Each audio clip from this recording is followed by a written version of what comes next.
Hello everyone, my name is Ria and I'm a student in class 12. It's June already and I'm quite stressed about applying to college since the deadlines are in December. I've done my research and decided that I want to apply to the US, but every time I go to my parents and ask for their approval, they ask me to bring the total cost of my education to them.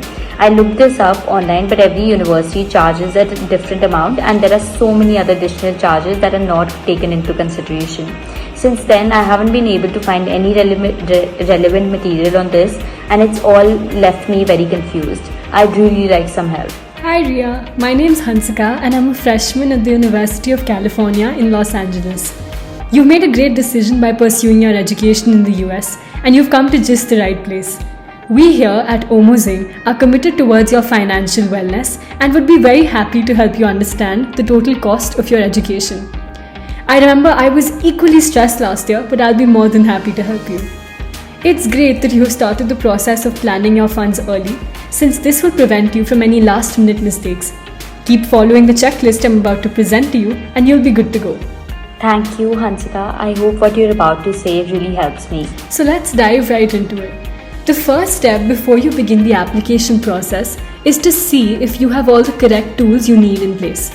You must own a laptop or iPad, as most entrance exams cannot be attempted on phones. You should also have easy access to printers, scanners, and photocopiers, since there will be many documents that require their usage through this process.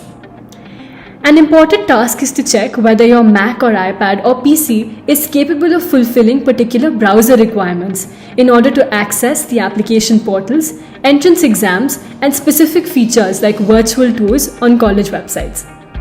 I do have a laptop and there is a cyber cafe near my house, so I don't think the printers would be a problem, but how do I check if my laptop meets the browser requirements? To check if your browser versions are supported by your laptop, navigate to the About section on the respective browsers like Google Chrome or Mozilla Firefox. You will find your version history here and you can check for updates. The browser requirements above should enable you to access most tools needed for your application process, but requirements may vary on different websites.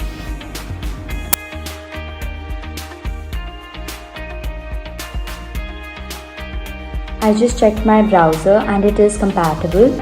Thank God, it saves me the cost of buying another laptop. I believe all laptops which are bought in the last 7 years would have compatible browsers. That's correct, Ria. Now that we've got the devices in order, the next step is to hire a career counselor. Although this is purely a matter of choice, and some people prefer to manage their college work all by themselves, professionals that assist with profile building, editing of college essays, subject choice guidance, and filling of application forms are always available. I personally did not use a counselor, but there are many websites like Ivy Dreams and Princeton Review that work online and provide college advising services. I contacted a few private counselors, but they were working out to be too expensive for me. I decided to opt for Ivy Dreams instead, which was reasonably priced. I got the best advice on what to write in my college essays from students currently studying at my dream college. That sounds great. The third step you must take is to register yourself for preparatory exams that are relevant to your choice of major. What major will you be applying for, Ria? I've applied for computer science to most colleges. That's great. Most international universities ask international students to take the IELTS or TOEFL exam in order to check English proficiency. Most colleges also require the SAT score to apply. Besides that, APs and subject SATs are also a good way to gain credit for college. You should go to your respective colleges' websites and see the standardized testing requirements for applying.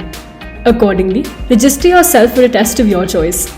At the time of registration, these tests require a certain amount of fixed fee payment. You can look at the different tests and their registration costs on the screen now.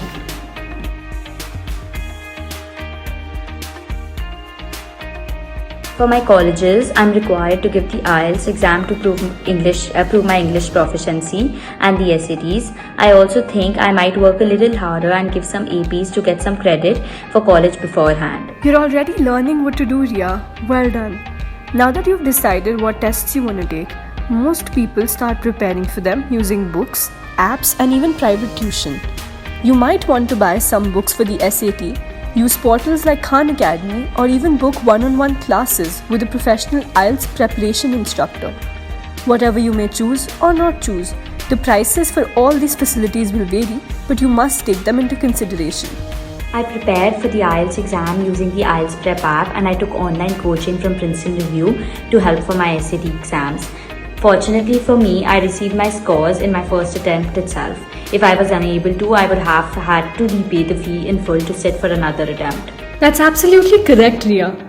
Many people spend a lot of money and time in giving many attempts for these standardized tests in order to send in their best score to the universities. But now that you've completed your tests, the next step is to start filling the actual application on the university portals through the Common App or Coalition portal. Before you send your application, the university will ask you for an application fee. Although this amount varies from college to college, the average amount is anywhere between Rs 2,500 to 6,000 per college. You can also apply for fee waivers through a separate process. Since I applied to 7 different colleges in the US, I paid their respective application fees through my portals. I did check for the Common App fee waiver, but realized I do not qualify for the waiver, therefore I had to pay it all by myself. It's good to know that you've finished the application process, but before you press that final click button to send them over, I want you to ask yourself an extremely important question.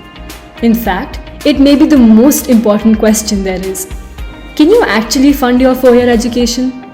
Fee charges are typically determined by the type of university, public or private, its location, is it in the city or countryside, and brand value, is it an Ivy League college or a state college? A typical fee breakdown in the US looks something like this.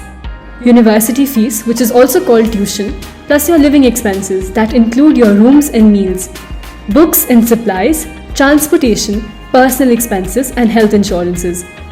Although the fee charged for every university is starkly different, most colleges in the US charge up to Rs 1.5 to 2.5 crores as tuition fee from international applicants for the 4 years that you study there. Bearing this in mind, it is extremely important to analyze your funds beforehand. And in case you are unable to self-fund, now is the time to start looking at student loan options, college-offered scholarships, as well as external scholarships. Although these methods of funding are helpful, they are not a surety, and therefore relying on them as your only plan can leave you in an unwanted spot. You should look at more student options with the help of our own website, omozing.com. You were right, Hansika. It took me extensive planning to finally have a plan B as to how must I fund my education in case I do not receive a scholarship. I've decided to go with a student loan. However, I do hope my scholarship application is considered by my university. Don't worry, Ria. The colleges too want to help their applicants in every way possible. And just in case things don't go your way, now you have a plan B. But let's hope for the best. Meanwhile, move to the next step. Do you remember the standardized tests you took like the SAT and IELTS? These test scores now need to be sent to universities that you have applied to for the verification. And no, before you ask, you cannot send them yourself. To send in your scores, you must contact your test administrator and indicate your college choices as well as pay a fixed fee per college choice. The test administrator will mail your scores directly to the college from their own email addresses. The prices for sending a few of these tests are mentioned on the screen.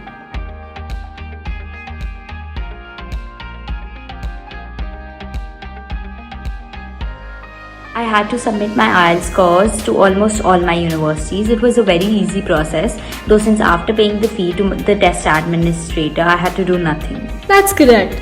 See, applying abroad isn't as hard as it seems. It isn't, Hansika. I am so glad I found Omozing, and I have the best news to give. I just confirmed my offer to the University of Michigan, and I'll be starting there in the fall quarter. My scholarship application got rejected though, but I'm so glad I listened to you and made a plan B. Congratulations, this is great news. I knew you'd make us all proud. And hey, don't be disheartened about the scholarship. Omozing.com has got you covered for student loans. Now that you've confirmed your offer, it's time to start the visa process. After you have received your I-20 from your college, you have to pay the SEVIS fee, which is an amount of Rs 26,000 or $350. After paying this fee, you will receive a SEVIS number. Now, you must start filling out the F1 student visa application on the US consulate's website. Here, you will have to fill out the DS-160 form and would also need to input your service number. The visa application fee for the DS-160 is Rs 11,850 or $160. After this payment, your visa application will be actively considered and you will be able to apply for an interview in the US consulate. All interviews are conducted in person, so you will have to travel to your nearest US consulate in either New Delhi, Kolkata, Mumbai, Chennai or Hyderabad. The travel cost for the interview trip will have to be borne by you yourself. It was a rat race for those visa appointments, but I finally got one well in time. I live in Punjab, so the nearest consulate for me was Delhi, of course. I'll be traveling there a few days before my appointment. That's great, Ria. You're all set to go to the US except one small thing that remains. Now that you are committed to the University of Michigan, you may have to attempt a few diagnostic tests as per the college's requirements. Although these tests are mostly administered by the university in-house, they may also use third-party websites, in which case you will have to pay this fee yourself. You're right, Hansika. I had to attempt a math diagnostic test from a third-party website for which I had to pay a fee. My English diagnostic was waived since I attempted the IELTS exam. Lucky you. I remember I had to take an English writing test despite giving the IELTS, so it really depends from university to university. But either way, this should complete the application process for you. The only thing that's left now is to pack up your bags, take that flight to Michigan and welcome college with open arms. This all seems so simple now. Thank you so much, Omo Singh, and thank you, Hansika, for making my dreams come true. This checklist is so comprehensive and has helped me reach my targets. You've taken away all my stress and my parents' stress too. I'm definitely going to recommend this to my friends and juniors. I'm so glad I could help, Ria. Best of luck for college.